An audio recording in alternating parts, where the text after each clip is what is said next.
are done with the fire alarm part, and now for the supervisory, we're just going to activate the CO detector by just pressing and holding down the push button. Here we go.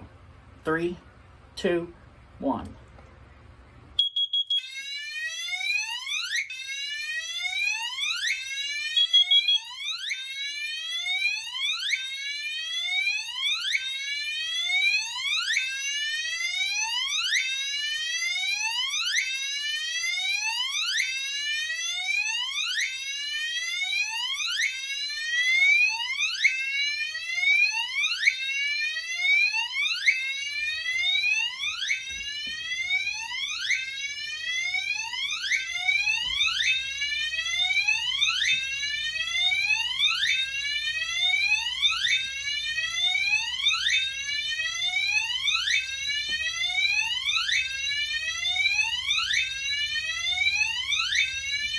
All right, now we'll just hit system reset on the annunciator again.